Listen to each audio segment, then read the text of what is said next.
Olá, gente maluca por psicologia! Sejam bem-vindos a mais um vídeo aqui do canal. Eu me chamo Letícia e hoje a gente vai falar sobre um tema que merece bastante atenção, que merece bastante cuidado e que talvez seja um dos transtornos que mais geram curiosidades e dúvidas dentro de todos os transtornos mentais. Mas antes de começar o vídeo, eu gostaria de mandar um beijo super grande para um queridíssimo amigo meu, Juliano, que fez o pedido para esse vídeo. Então tá aqui o vídeo feitinho para ti. Espero que tu gostes.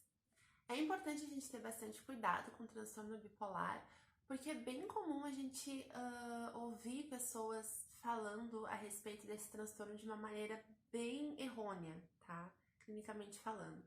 É bem comum a gente ouvir que a Maria, ela é bipolar, tem dias que ela tá bem e tem dias que ela tá mal. O João é bipolar, ele vive mudando de ideia, às vezes ele tá aceitando, concordando com tudo, e às vezes ele tá lá criticando tudo e não concorda com ninguém. A Carol é maluca, deixa ela é bipolar. Porém, o transtorno bipolar, ele é um transtorno de humor seríssimo, tá? Que acarreta, dependendo do nível, um alto prejuízo pro paciente. Eu pensei bastante antes de produzir esse vídeo, antes de escrever o roteiro dele, a respeito do que eu trabalharia nesse primeiro vídeo do canal sobre o transtorno bipolar. E eu decidi fazer um vídeo bem objetivo, tá? Trazendo os critérios diagnósticos do transtorno bipolar tipo 1 e tipo 2. Ele é dividido em dois tipos, tá? E discorrer a respeito da sintomatologia, um pouquinho do funcionamento, tá? E em outros vídeos a gente trabalha mais a respeito sobre a dinâmica desse transtorno, de como acarreta na vida do paciente, trazendo mais exemplos e também respondendo as dúvidas que eu espero que vocês deixem aqui embaixo nos comentários, tá? Que eu vou fazer outros vídeos a respeito desse transtorno, porque eu sei que gera bastante dúvidas e tem bastante interesse. E além de tudo isso, tem muitas pessoas que têm o diagnóstico de transtorno bipolar e que possuem dúvidas também do seu diagnóstico. Ambos os tipos, tá? O tipo 1 e o tipo 2, ele precisa necessariamente fechar os critérios diagnósticos para um episódio depressivo maior. E o transtorno bipolar tipo 1, ele tem a necessidade de fechamento dos critérios diagnósticos para um episódio maníaco e o tipo 2 para um episódio hipomaníaco. Por fechamento do diagnóstico, então, esse episódio maníaco ou hipomaníaco, né, dependendo dos tipos, do tipo 1 e do tipo 2, ele pode ser antecedido, tá, ou seguido de um episódio depressivo maior. Vamos começar citando, então, os 9 critérios diagnósticos para o fechamento de um episódio depressivo maior. Número 1. Humor deprimido na maior parte do dia, quase todos os dias. Este critério, então, tá? Ele é diagnosticado conforme relato subjetivo do próprio paciente, tá? Então, quando o paciente traz que ele se sente muito triste, ele sente o humor dele mais deprimido, sente um vazio, que ele se sente sem esperança, ou até mesmo que ele se sente sem vontade, tá? De fazer as coisas que ele anteriormente tinha vontade para fazer. Número 2. Acentuada diminuição de interesse ou prazer em todas ou quase todas as atividades na maior parte do dia, quase todos os dias. Também conforme relato subjetivo do próprio paciente ou também até de relato de algum familiar a respeito do comportamento dele. Número 3. Perda ou ganho significativo de peso sem estar fazendo dieta. Ou redução ou aumento no apetite quase todos os dias. É importante ressaltar que em crianças a gente pode observar esse sintoma a partir do não ganho de peso esperado pelaquela idade que a criança se encontra, tá? Do desenvolvimento corporal, físico dela. Número 4. Insônia ou hipersonia quase diária. É bem comum pacientes que se encontram num episódio depressivo maior não conseguirem dormir ou dormirem demais, tá? É um sintoma que é facilmente identificado, tanto pelo paciente, porque ele observa que ele sente muito sono, ele sempre se sente cansado, se arrastando, sem energia, com vontade de dormir, sem ter energia para sair da cama, ou até mesmo que ele não consegue dormir. Ele deita e diversos pensamentos ficam passando na cabeça dele, ele não consegue desligar, descansar, relaxar e de fato ter um sono adequado. Número 5. agitação ou retardo psicomotor quase todos os dias. É importante destacar que esse sintoma, tá, ele é diagnosticado a partir do relato de uma outra pessoa, não a partir de um relato subjetivo do próprio paciente, dizendo que ele se sente mais lento ou algo parecido, tá? Número 6. Fadiga ou perda de energia quase todos os dias. Ele se sente fadigado, ele se sente cansado, ele se sente sem energia para fazer. Além dele não ter, como a gente já viu anteriormente, vontade de fazer coisas que ele fazia anteriormente, ele não tem energia para fazer essas coisas. Então ele de fato não consegue sair da cama de manhã, até mesmo de tarde às vezes. Ele de fato não consegue sair do sofá para fazer alguma outra atividade. Então isso é um sintoma bastante importante e bastante visto nos pacientes que possuem um episódio depressivo maior. Número 7. Sentimentos de inutilidade ou culpa excessiva ou inapropriada, quase todos os dias. Gente, esse sintoma ele é extremamente importante, tá? Porque aqui não é somente uma culpa por se sentir doente, por estar doente, tá? Ele não sente culpa por estar inútil, por estar doente. É uma inutilidade de vida, digamos assim, eu não sei que palavra que eu posso utilizar, mas é como se é um sentimento de que eu não presto pra nada, eu não tenho valor algum pra minha vida ou pra ninguém, eu tô aqui gastando o tempo das pessoas, eu não sirvo pra nada, sabe? É esse sentimento é extremamente arrasador, tá? E quando a gente percebe essas falas, porque o paciente fala, tá? Esses sintomas todos, eles são visíveis, a gente só precisa saber observar, a gente precisa aprender a perceber esses sintomas quando tem alguém na nossa volta que tá demonstrando eles, tá? Essas frases, por exemplo, de que eu não presto pra nada, ninguém se importa comigo, eu não sirvo pra nada, eu sou completamente inútil, eu sou burro, eu não aprendo.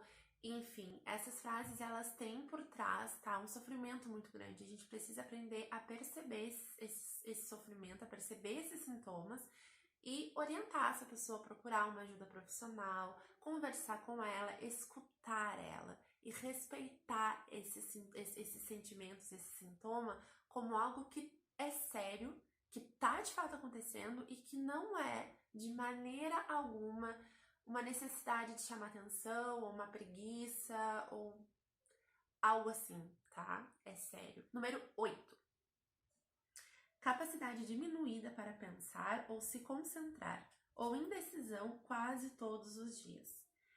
Esse sintoma, ele também vem pro relato pessoal, relato subjetivo do paciente, tá?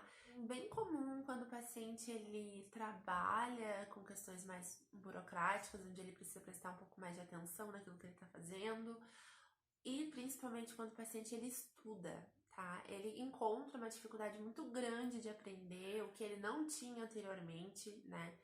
E acaba sendo bem difícil para ele, por exemplo, manter uma leitura, ficar um determinado tempo ali estudando, se focando em algo, em alguma atividade que depende de concentração. E número 9, nosso último sintoma, pensamentos recorrentes de morte, ideação suicida recorrente sem um plano específico, tentativa de suicídio ou plano específico para cometer suicídio. Aqui é extremamente importante a gente parar um pouquinho e prestar toda a nossa atenção, tá? Não é simplesmente um medo de morte, não é um medo de morrer, tá? É um pensamento de como seriam as coisas se eu não estivesse passando por tudo isso. Aqui o paciente, ele não tem, né? Pode haver o caso de ideação suicida, de planejamento, pode haver, mas aí já entra num outro transtorno que a gente pode falar, né, no próximo vídeo. Mas dentro do transtorno do depressivo maior, dentro do episódio de depressão maior, o paciente, ele pensa sobre morte, mas ele não idealiza, ele não planeja como fazer isso, tá? Ele não deseja de fato fazer aquilo, algo contra a sua própria vida. Ele pensa como poderia ser se ele não estivesse ali. Ele pensa a respeito da morte. Então, gente, para fazer o fechamento desse diagnóstico, tá? O paciente ele precisa apresentar pelo menos 5 desses critérios diagnósticos, eles são 9, como a gente viu. O paciente precisa preencher 5 desses critérios, sendo que obrigatoriamente ele precisa preencher o critério número 1 ou o critério número 2. E esses sintomas eles têm que estar presentes por pelo menos 2 semanas, tá? Tanto a mania quanto a hipomania, elas possuem os mesmos critérios diagnósticos, porém o que difere uma da outra são a maneira que eles funcionam, tá? Tanto a intensidade quanto a duração desses sintomas. Então vamos lá. Critério diagnóstico número 1. Autoestima inflada ou grandiosidade. Esse sintoma talvez seja o mais importante, tá? Desses critérios diagnósticos que a gente vai ver. O paciente, quando ele se encontra no episódio maníaco ou hipomaníaco, ele se sente o cara, ele se sente a mulher, ele se sente poderoso, mais forte, mais bonito, mais eloquente, mais tudo. Ele se sente no melhor momento da sua vida, tá? E isso pode parecer bacana quando a gente vê de fora. Nossa, fulano tem uma autoestima incrível, fulano vai lá e faz, fulano fala, fulano tarará, só que na verdade por trás daquilo ali existe um risco absurdamente grande de algo errado acontecer. E trazendo já a diferença de né, da hipomania para mania, é que na mania pode haver delírios, tá? Pode haver sintomas psicóticos aí. No delírio, o paciente ele acredita fielmente que ele é algo que de fato ele não é, que ele é capaz de fazer algo que de fato ele não é capaz e acaba por colocar a vida tanto dele quanto de terceiros em risco. Critério número 2. Redução da necessidade de sono. Diferentemente do episódio depressivo maior, aqui o paciente ele não sente necessidade de dormir. Critério 4 do episódio depressivo maior, o paciente ele pode dormir demais ou ele pode dormir de menos a partir de uma insônia, a partir de sintomas de insônia e não de não necessidade de sono. Aqui na mania e na hipomania, o paciente ele não sente necessidade de dormir, ele tá bem. Ele deita, dorme ali 2, 3 horas e ele se sente ok para começar o outro dia. São pacientes que, quando estão num episódio maníaco, super produzem no trabalho, super produzem na faculdade, super produzem em casa. Porque imagina, o dia tem 24 horas, eu durmo 3 horas somente, me sinto super descansado, super bem. Eu tenho 21 horas no meu dia para fazer tudo aquilo que eu preciso fazer. Que antes, quando né, eu não me encontro nesse estado, eu não tenho esse tempo livre, esse tempo extra no meu dia. Número 3. Mais loquaz que o habitual ou pressão para continuar falando. Aqui o paciente se encontra numa necessidade absurda de falar tudo que ele pensa, porque imagina, ele tá se sentindo maravilhoso, ele tá se sentindo super inteligente, super capaz, super enérgico, super tudo. Ele precisa falar isso, ele precisa colocar aquilo de uma maneira pra fora, né? Então ele realmente se encontra numa loquacidade melhor do que antigamente. Eu não sei se essa palavra existe, acho que existe. Ele se encontra muito melhor, se encontra numa situação social muito melhor, porque ele consegue se comunicar muito melhor com as pessoas. Número 4. Fuga de ideias ou experiência subjetiva de que os pensamentos estão acelerados. Que não tem muito o que comentar a respeito desse sintoma. O paciente, ele tem fugas de ideias, né? Porque o pensamento dele tá muito mais acelerado do que o normal. Número 5. Distratibilidade. Aqui é um problemão, porque o paciente ele se encontra extremamente distraído. Tudo, qualquer estímulo que tenha no seu exterior, por mais inútil que seja, capta a atenção dele. Então ele não consegue focar muito tempo em alguma determinada coisa, em uma determinada tarefa. Número 6. Aumento da atividade dirigida a objetivos ou agitação psicomotora. Então, aqui seja sexualmente, no trabalho, na escola, socialmente, o paciente ele se encontra numa agitação psicomotora muito grande, fazendo então com que ele aumente a atividade dele, né, dirigida para esses objetivos da vida. Ele sente que ele é capaz de alcançar qualquer coisa, então ele se dirige mais a esses objetivos. Número 7. Envolvimento excessivo em atividades com elevado potencial para consequências dolorosas. Gente, aqui, meu Deus, a pessoa que se encontra em mania e em hipomania, ela tá assim, ó, correndo um sério risco de estourar todos os cartões de crédito que ela tem, de acabar com tudo que ela tem na poupança, de se endividar de fato, tá? E de se colocar em situações de risco muito grande. É bem comum esses pacientes eles terem surto de compras, tá? Eu preciso comprar o shopping inteiro, eu preciso mudar meu guarda-roupa inteiro, eu vou mudar o meu estilo e eu vou comprar tudo novo. Ou eu vou investir um certo valor financeiro em algum projeto, seja ele muito louco ou não. Eu vou me mudar de cidade, eu vou sair com uma pessoa desconhecida num lugar desconhecido que eu tô correndo risco de vida, eu vou dirigir o meu carro numa velocidade que o meu carro não comporta, que eu, como motorista, não tenho segurança para dirigir daquela maneira no meu estado natural, ou até mesmo a via não comporta, né, uma velocidade tão grande. É bem comum, tá, a gente ter no conceito, assim, leigo, as pessoas pensarem que pacientes que se encontram em depressão, eles correm um grande risco de vida, né, de cometer suicídio, ou de, enfim, de tentar contra a sua própria vida. Porém, é bem importante a gente pensar sobre isso, tá? Um paciente que se encontra num estado de mania, principalmente, ele é um paciente que corre muito mais risco de vida do que um paciente que se encontra em depressão.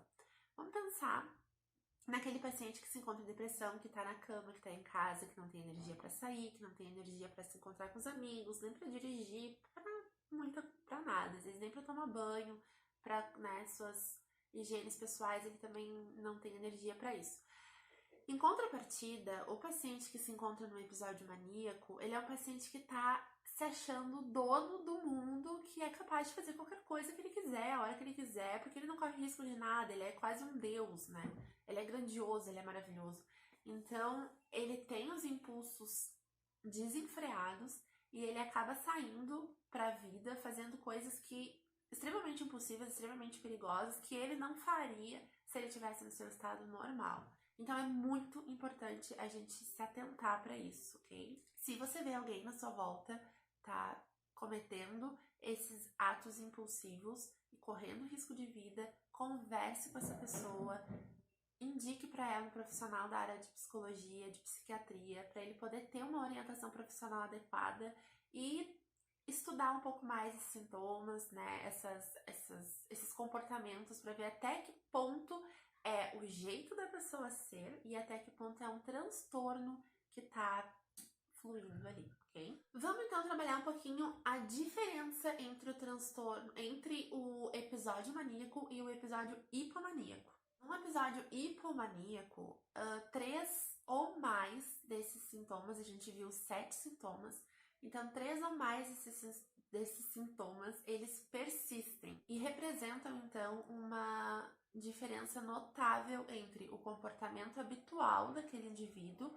com o comportamento sintomatológico dele. O episódio, ele tá associado a uma mudança clara no funcionamento do indivíduo, tá? Então, ele é facilmente observado por pessoas que estão ao redor dele. Mas a maior discrepância entre a hipomania e a mania é que na hipomania, o indivíduo, ele não tem prejuízos significativos, tá? Na vida social, na vida familiar, no trabalho dele. E também, esse indivíduo, ele não se encontra num surto tão grande que seja necessário a internação hospitalar do mesmo, tá? Nenhum desses sintomas, tá? Nenhum deles é atribuído ao uso de substâncias psicoativas. Isso se encaixa nos dois episódios, ok? No episódio hipomaníaco, também 3 ou mais desses sintomas estão presentes, tá? Mas não de maneira persistente, como na hipomania, mas sim de uma maneira significativa, trazendo grandes prejuízos na vida profissional, na vida familiar, social desse paciente, podendo até mesmo ser necessário a hospitalização desse indivíduo. Tá? Essa hospitalização ela vem para garantir a segurança tanto do paciente quanto de terceiros. Pode haver características psicóticas, pode haver delírios, Porém, nada, tá? Nenhum desses sintomas, eles podem ser vinculados ao uso de algum psicoativo. Então, eu disse lá no início que o vídeo seria bem objetivo, que eu ia trabalhar somente os critérios diagnósticos, mas quem me conhece sabe que eu não consigo falar só uma coisa bem objetiva, eu preciso também exemplificar um pouco. Então, eu acabei exemplificando um pouco a respeito sobre cada critério diagnóstico.